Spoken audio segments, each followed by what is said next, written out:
Chosen one, a family secret is counting down to exposure.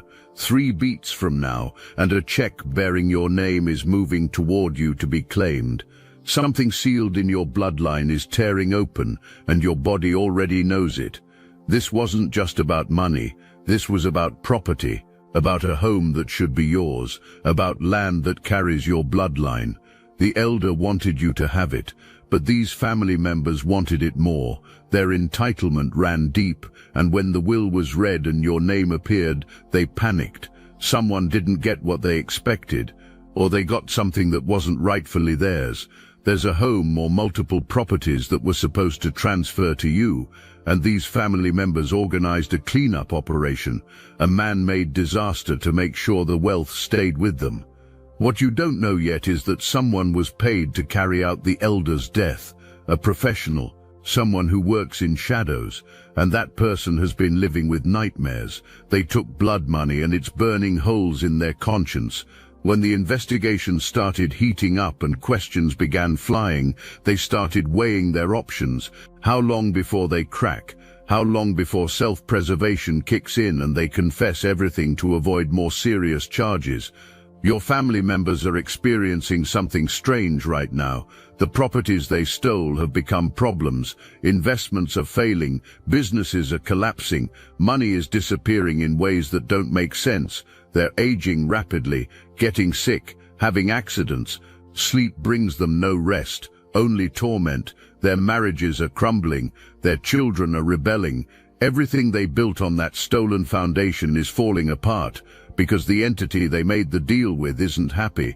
They promised it your suffering. They promised it your isolation. They promised it your destruction. But you kept surviving. You kept getting back up. You kept pushing forward despite everything they threw at you. Let me tell you about that property specifically. Maybe it's where you spent time with the elder, where memories live, where you felt safe and loved. Or maybe you never even got to see it. Maybe it was sold before you could set foot there.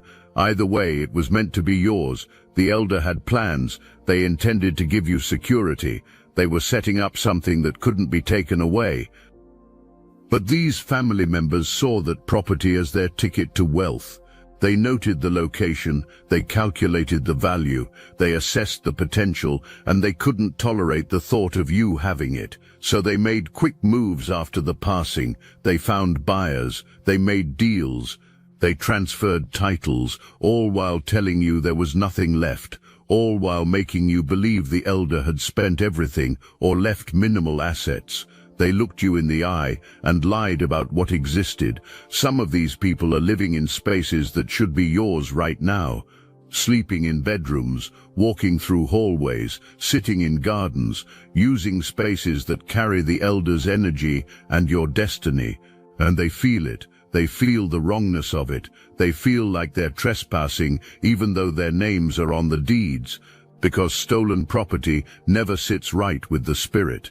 You can own something legally and still know in your soul that it's not truly yours. And in the world of dark contracts, when you can't deliver what you promised, the entity turns on you. It removes its protection. It begins working against you. Everything you stole becomes cursed. Everything you built starts to crumble. The very wealth you killed for becomes the weapon that destroys you. Now we need to talk about the cult. Yes, chosen one. There's cult involvement here. These family members didn't just casually dabble in darkness. They connected with an organized group, people who specialize in this kind of spiritual warfare, people who facilitate these demonic contracts for a price. There's a whole network of people who helped engineer your suffering. The phrase that keeps showing up is this: devil worship is real. These aren't metaphors. These aren't exaggerations. They literally gathered in circles. They invoked entities to help them maintain stolen wealth and keep you suppressed. They participated in rituals. They made blood pacts. They called in forces they thought they could control. They always take more than you bargain for. You think you're offering one person's happiness, but they take children. They take health. They take sanity. They take legacy. They take everything. That's their nature. That's their character. And your family is learning this lesson right now in real time. They put a curse on you, A heavy spiritual attack designed to keep you isolated, to keep you in heartbreak, to keep you struggling, to make you feel like something was inherently wrong with you. You felt it, didn't you? That pattern of relationships failing for no reason, opportunities slipping away, a heaviness you couldn't explain. That was intentional, that was engineered. Let's be specific about this pattern. You would meet someone and the connection would be electric, perfect, everything you prayed for. And then suddenly, without warning, distance would appear, coldness would set in, unavailability would manifest, or they would reveal a side that seemed to come out of nowhere, or circumstances beyond anyone's control would tear you apart. Job relocations, family emergencies, sudden changes of heart, over and over again. The same pattern with different faces, and the jobs, you would ace the interviews, hiring teams would love you, the position would basically be offered to you, and then radio silence, or the position would be eliminated, or they'd hire someone with fewer qualifications, or the company would restructure, always something, always right at the finish line. You started to wonder if you were imagining things, started to think maybe you were the problem, started to believe success wasn't meant for you. Every time you were about to break through, every time you were about to level up, they sensed it, and they went back to their dark sources. They reinforced the curse. They called in more energy to block you. They prayed to their demonic entities to keep you suppressed. They actively worked against every good thing trying to manifest in your life. Think about the family gatherings where they looked at you with that strange expression. Not quite pity, not quite concern, something else. Satisfaction maybe, like they knew something you didn't, like they were watching their plan unfold. They would ask about your life in that tone, that condescending tone. Still struggling, still single, still in the same position, and you felt judged, you felt less than, but now you understand. They weren't concerned for you. They were checking to make sure the curse was still working. But it didn't work the way they expected, because before you were born, heaven declared purpose over your life. Angels were assigned to you, protection was placed around you. When they spoke your name in that dark circle, the Most High said no, not this one, not my child. So yes, you struggled. Yes, you went through hard seasons, but you never broke completely. There was always that voice inside you saying, keep going. This isn't your end.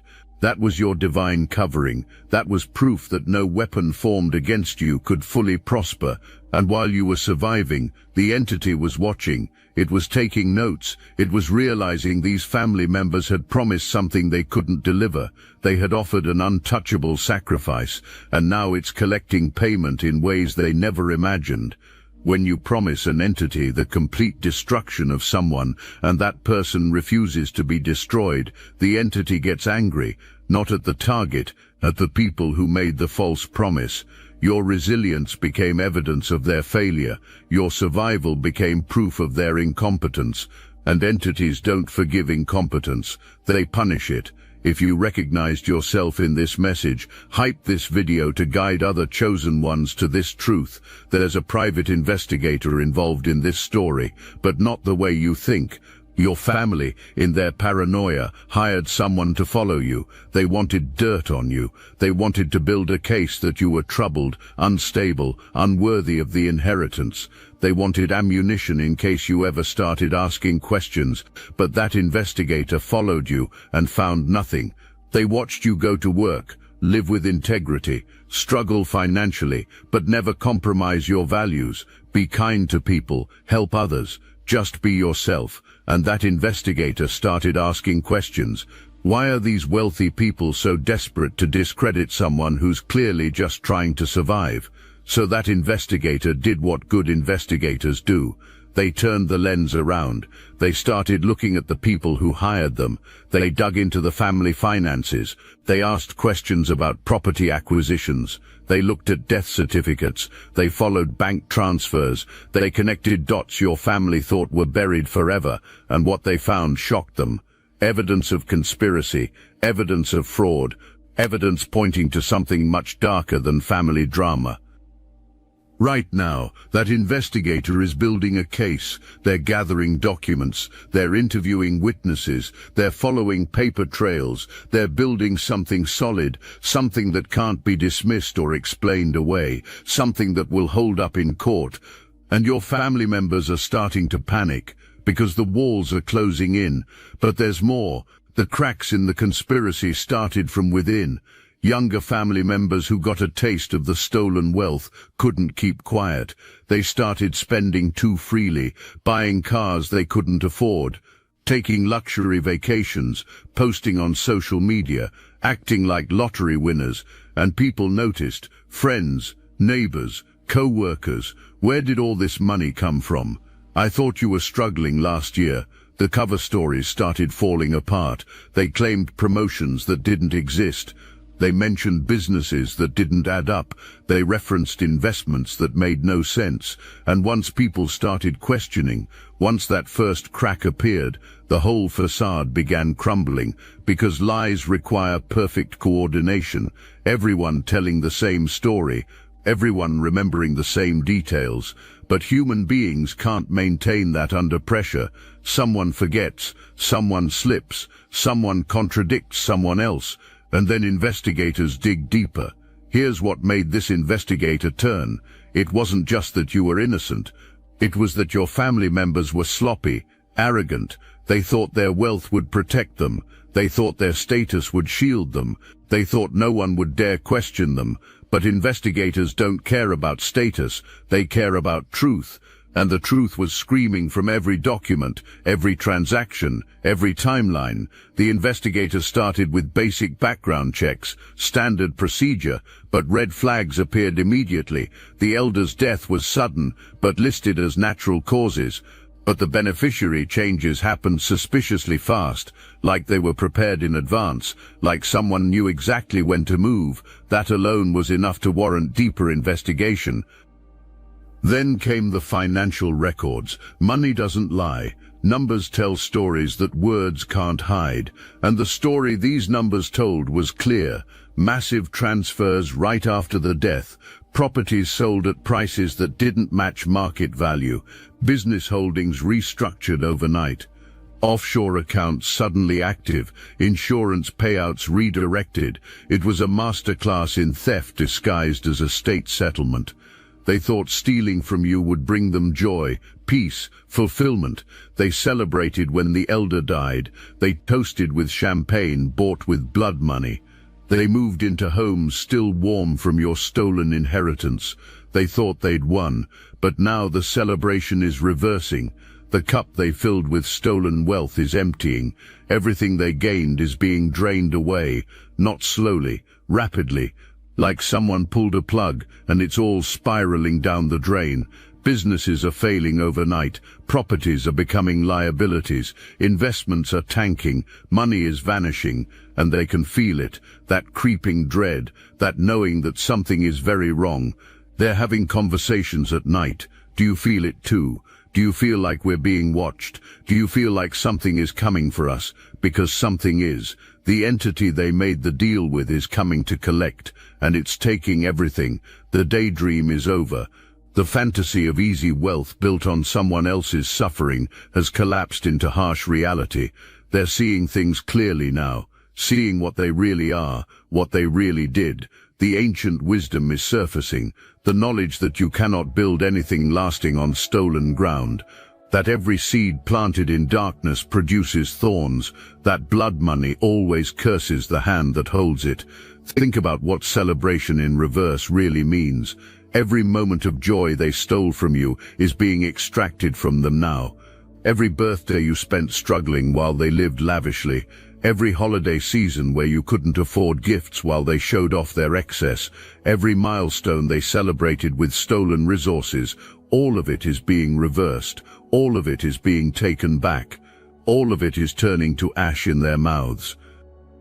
The trips they took to exotic locations, those memories are tainted now.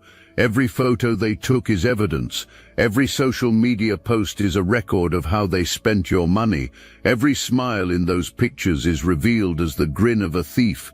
They can't even look at those vacation albums without feeling sick anymore, because they know where the money came from. They know what they did to get it, the parties they threw in homes that should be yours, the celebrations they hosted with your stolen wealth. Every guest who complimented their taste, their success, their abundance is turning into an accusation in their minds, because they know they didn't earn any of it. They know they don't deserve any of the praise. They know it's all built on the elders' blood and your stolen future. And their children, the ones they thought they were securing futures for, those children are watching them fall apart, watching the mask slip, seeing the fear and guilt and panic. Some of them are starting to ask questions. Where did all our money really come from? Why are the authorities asking about the death? What did you do? And they can't explain without admitting everything. They can't defend themselves without exposing themselves. They can't maintain the lie to the people who know them best. The cup of celebration is not just empty now, it's broken, shattered on the floor, and what's spilling out isn't wine, it's poison. The very thing they filled their lives with is killing them. The wealth they murdered for is choking them. The success they stole is strangling them. Because you cannot drink from a cup of betrayal and expect it to nourish you. You cannot feast on stolen bread and expect to feel satisfied. You cannot build happiness on someone else's grief and expect it to last. There's always one person who breaks first. In every conspiracy, in every cover-up, in every group of people trying to hide something terrible, there's always one person whose conscience won't let them sleep. One person who has nightmares about what they did or what they helped hide. One person who looks at their children and realizes they don't want to pass this curse down to another generation. One person who decides the guilt is heavier than the money is worth. In your situation, chosen one, multiple people know what really happened. There's the person who physically carried out the elder's death, the one who put the substance in the drink, or held the pillow, or administered the wrong medication. That person was paid well for their silence, but they've been living with the weight of taking a life. They've been haunted by what they did. And when investigators start asking questions, when the pressure starts building, when the fear of getting caught becomes more terrifying than the fear of speaking up, they're going to crack. Then there are the family members who weren't directly involved in the death but who knew about the theft, the ones who helped falsify documents or who witnessed signatures being forged or who were present when the will was altered. These people convinced themselves they were just helping the family. They told themselves it wasn't that serious. They rationalized it by saying you didn't really deserve the inheritance anyway. But deep down they know they participated in something wrong, and guilt has a way of eating at you. Guilt has a way of making you confess even when you swore you never would. And then there are the people on the outer circle, the extended family members who benefited from the stolen wealth but didn't know exactly how it was obtained. They suspected something was off. They heard whispers. They noticed inconsistencies, but they didn't ask too many questions because the money was good. Now that the investigation is heating up, now that their comfortable lifestyle is threatened, now that they realize they could be implicated in serious crimes, they're starting to distance themselves. They're starting to cooperate. They're starting to provide information in exchange for immunity or reduced charges. This is how conspiracies fall apart, not because of some dramatic confrontation, not because the hero busts down the door and forces a confession, but because human beings can't maintain deception indefinitely, because the weight of guilt becomes unbearable, because self-preservation kicks in and people start saving themselves even if it means throwing others under the bus. Because when investigators start applying pressure, when they start offering deals, when they start showing evidence they've already collected, people talk. People always talk. Right now, there's someone in your family sitting with a lawyer. They're weighing their options. They're realizing that the people who orchestrated this theft are willing to let everyone else take the fall. And they're deciding that they're not going to prison for crimes they barely participated in. They're deciding to tell the truth. And when they do, when that first domino falls, the rest will follow in rapid succession. Look, you already know the attacks weren't random. And if you're paying attention, you can feel it. Their walls are closing in. So let's talk about what we're doing about it. That's why I built Destiny Engine. It generates personalized sequences that help you rewire betrayal into transcendence, turn isolation into sacred power, and transform their downfall into your rise. We are using the Dark Elite's own weapons against them, taking their declassified consciousness technology that programmed competition and scarcity and repurposing it to serve cooperative intelligence. The beauty is, you don't even have to lift a finger. You put on the headphones, press play, and your subconscious is rewired while your enemies collapse under the weight of their own lies. This is why I created it in the beginning, so everything they did to break you becomes fuel for your purpose. The collective upgrade is underway. Start your Destiny Engine for $1 today and watch divine justice accelerate in your life. Link in the description. The person who physically carried out the Elder's death was offered something. Money, yes, but more than that, a promise, maybe help leaving the country, maybe a vacation home somewhere remote. Pack everything and sail away, escape, start fresh somewhere no one knows what you did, and for a while that seemed possible, that seemed like a good trade. Take this life, get paid well, disappear into a new identity. Clean hands, full pockets, sunny beaches. But what they didn't realize is that you can't run from blood guilt. You can't escape the weight of taking an innocent life. It follows you, it haunts you, it seeps into everything. This person thought they'd be fine. They thought they were professional enough to compartmentalize, but they're breaking. The money doesn't spend the way they thought it would. Everything they buy feels tainted. Every pleasure feels hollow. They can't look at their own reflection without seeing what they did. They're having dreams, vivid dreams where the Elder appears, sometimes accusing, sometimes just looking at them with disappointment, sometimes reaching out as if asking for help. They wake up in cold sweats, heart racing, feeling like the walls are closing in. They try to shake it off.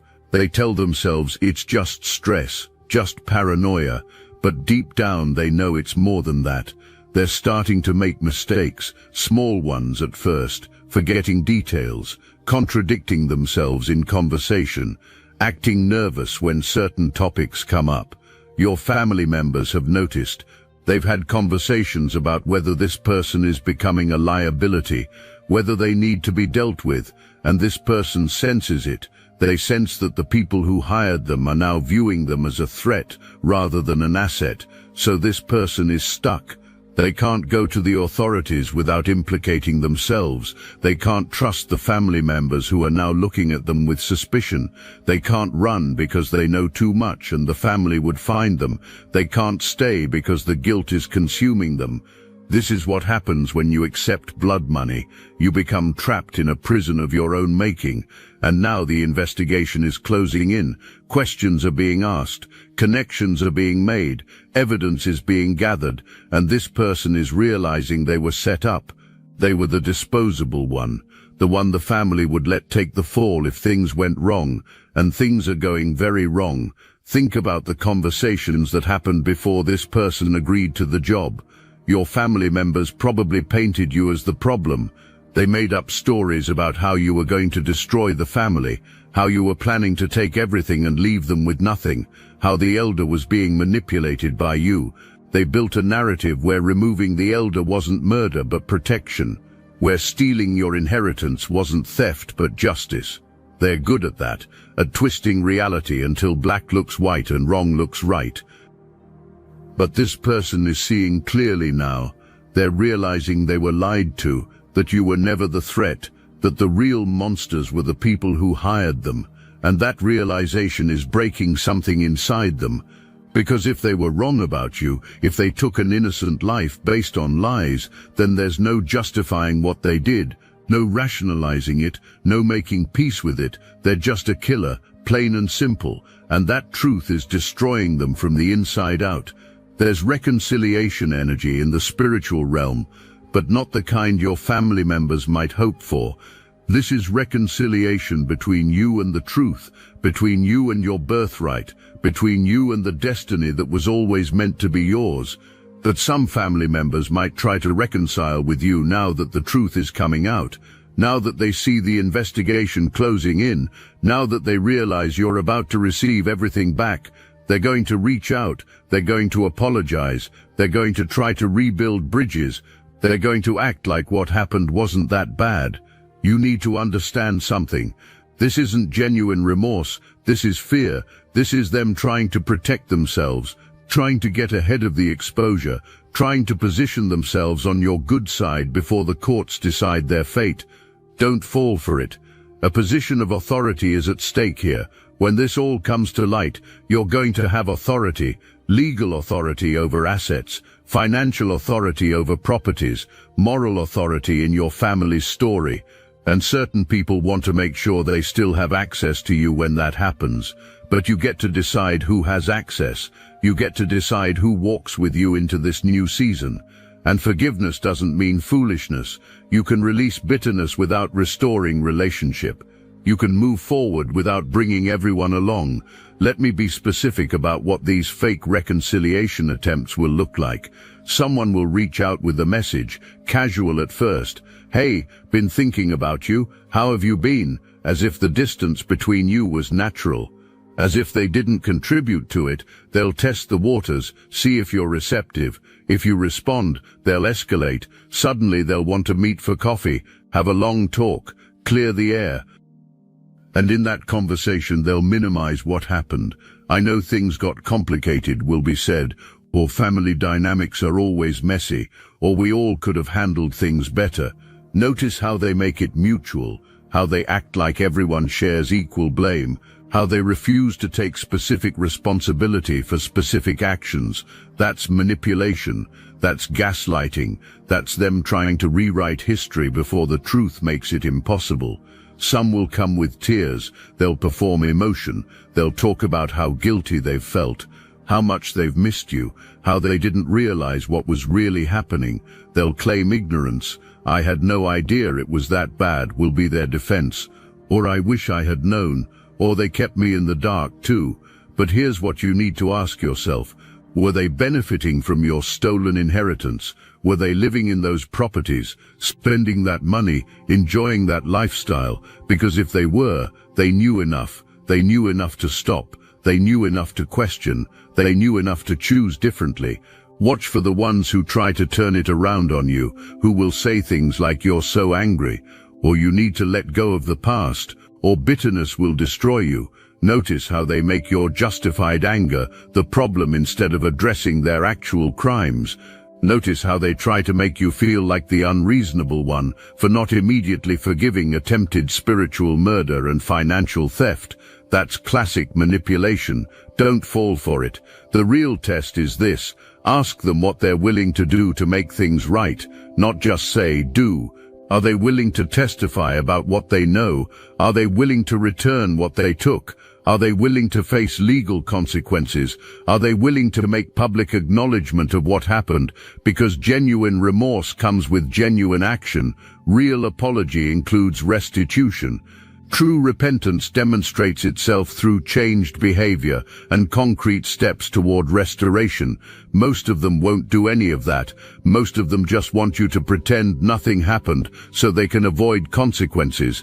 They want your silence in exchange for surface-level niceties. They want you to trade your inheritance for their comfort. Don't do it. Your peace is worth more than their approval. Your truth is worth more than their convenience. Your future is worth more than their fake reconciliation. Let's bring this home, chosen one. The family secret has been exposed. The conspiracy has unraveled. The theft has been revealed. The guilty have been caught. Justice has been served. And you stand in the light of complete vindication with a check that has your name on it. But understand what you're really receiving, not just money, not just property. You're receiving proof that divine protection is real, proof that no weapon formed against you can prosper, proof that chosen ones always win in the end, proof that you can survive betrayal at the highest level and come out stronger. Your family members thought they were clever.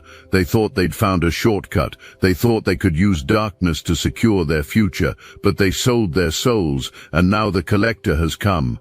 Their houses are falling, their wealth is disappearing, their peace is gone, their legacy is ruined. But you're building something different. You're building a legacy of integrity. You're building a testimony of survival. You're building a story that will inspire every chosen one who hears it.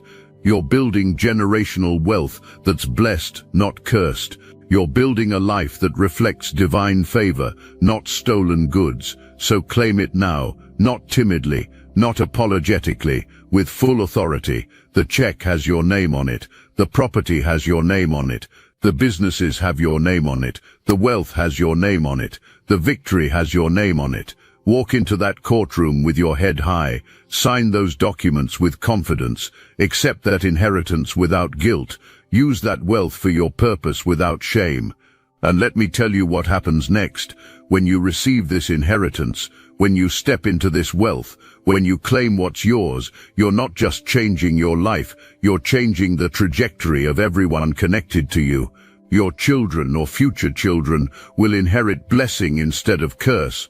Your community will benefit from your resources. Your vision will finally have the fuel it needs to manifest. Your family members stole from you because they feared what you'd do with power. They knew on some level that you were different, that you wouldn't squander wealth on ego and materialism, that you'd use resources to create change, to build things that matter, to help people who need it. That terrified them, because their own use of wealth exposed their emptiness. Their own spending habits revealed their bankruptcy of purpose. They had money but no meaning. They had resources but no vision. They had wealth but no legacy worth leaving.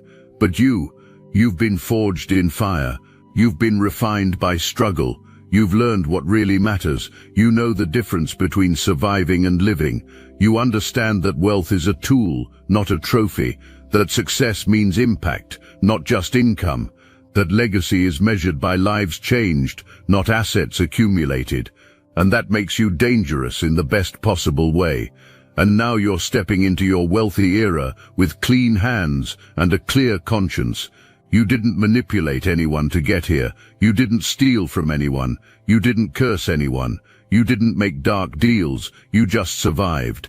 You just kept going. You just refused to give up. And that's enough. That's more than enough. That's everything. So when that check arrives, cash it without hesitation. When those property deeds are transferred, sign them with authority. When those business holdings come back to you, manage them with wisdom. This is yours. This was always yours. And no amount of theft, no amount of spiritual warfare, no amount of family betrayal could change that ultimate truth. The people who plotted against you are learning the hardest lesson of their lives, that you cannot prosper on stolen ground, that dark deals always cost more than they promise, that karma is real and justice is certain. They're losing everything while you're gaining everything back. And that's not cruel. That's not revenge. That's simply balance being restored. That's simply the universe course correcting. That's simply truth having its day after years of living in shadow. The elder who loved you set something in motion that couldn't be stopped. Their love for you was stronger than any curse. Their plans for you were backed by heaven.